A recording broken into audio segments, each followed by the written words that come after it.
Good afternoon, everybody. This is Dr. Kajikian again. We've just got another cataract case here that I just want to go through quickly.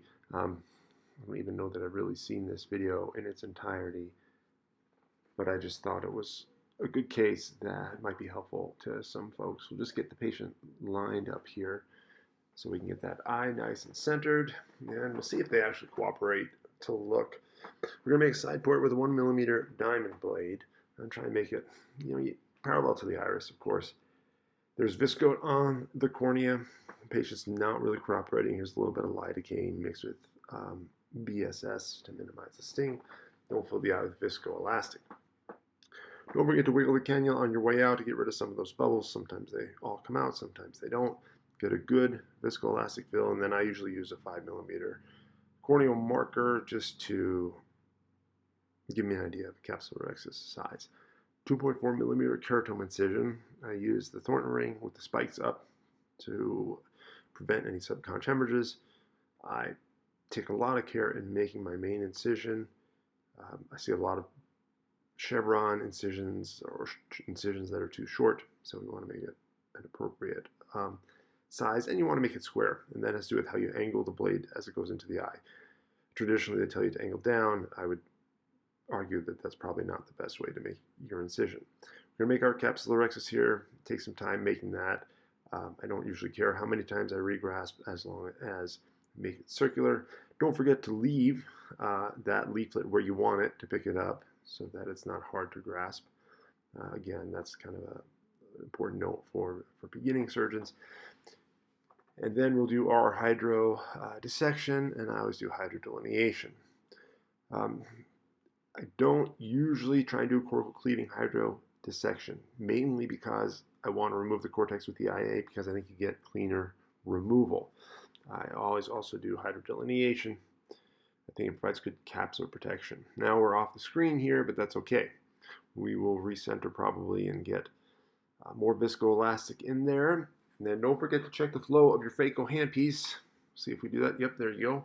And then we are going to evacuate some of that viscoelastic to prevent any sort of overheating. So evacuate the viscoelastic here on quadrant removal mode, and a little bit of that anterior cortex and epinucleus. I typically do stop and chop. Sometimes, if it's a super dense nucleus and it's hard to sculpt, I will just do a chop. Or if it's super soft, I might just do a chop. If I get into some trouble, then I might do a divide and conquer type technique. But there is a chop. We'll see if we can get this piece up here. That comes up nicely.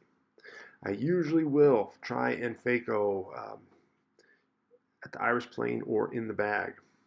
I also don't have a very aggressive tip length. I think that reduces actually corneal edema and trauma inside the eye.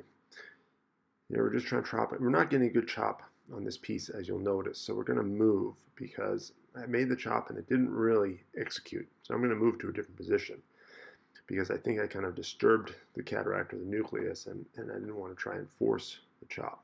So we'll go back to that area that didn't chop properly, and now we'll take it out that we got the other quadrant out. Freeze things up. Now, all the nucleus is out, we'll go for the epinucleus. A lot of people don't like this step because it's an extra step, and it is. But I think it works pretty well. It's pretty easy. It protects the capsular bag. I just keep my second instrument behind. And there's much less phaco used at this point in time. We're just doing a little phaco and mostly irrigation aspiration. Try and get that piece up on the cornea there. We'll get that out, and then we'll move on to INA. INA, I do kind of pull on the cortex tangentially rather than centrally, but I don't necessarily have a technique. I usually start kind of at the 9 o'clock position and go around. I typically do the subincisional cortex at the end, except for here, of course. But that came out nicely in a large, almost quadrant size piece. So we'll get all our cortex out. You can use the IA to get some strands and get maybe a little extra viscoelastic, and then I usually power wash with some BSS to get any remaining strands. This is where if you do cortical cleaving hydrodissection, you have a lot of strandy cortex, and I like to get it out. I don't want any additional inflammation or PCO. We'll fill with Provisc. Then I will tend to use a Singer sweep to sweep the anterior capsule.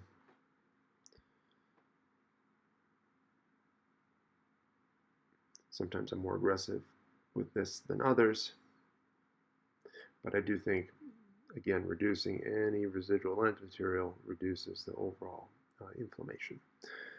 So that's done. It's a nice round capsular axis. We'll see how it overlaps the optic. We're going to put in a Clarion lens here with the autonomy injector. Use the second instrument first to open the lens and then to stabilize the eye. I do use a Sinskey hook to position the lens. That's usually, in this case, to free up that trailing haptic.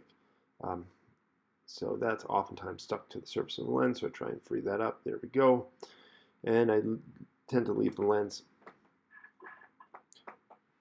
try and get the lens centered with that Sinskey hook. Then we'll do RIA first behind the bag to get rid of any Provisc that's stuck back there.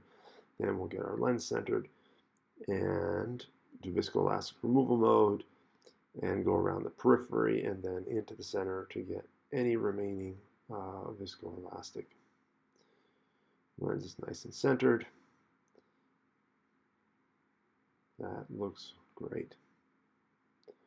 All right, now we'll hydrate our incisions, hydrate both the sides and the roof. Don't forget a little bit of irrigation to liberate any viscoelastic that's stuck in the angle or any pieces of nuclear material. I did get a little soft there, you might have seen.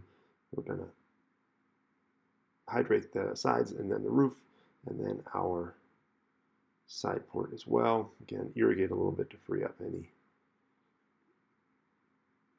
things stuck in the fornix. That was a little bit of moxifloxacin that just went in that with that last cannula. This is more BSS. We'll hydrate the roof of our incision and check our incisions, and we'll be done. That's not a bad case. I do take some extra time at the end to get the pressure just the way I want it. You see that strand there? That almost looks like a little bit of vitreous, but I think it's just kind of mucus. We'll see about that. We'll use our WEC here. There we go. Clearly not. That seals up nicely. Check the pressure, and we're done. All right, everybody. Hope you folks have a great day. We will see you next time.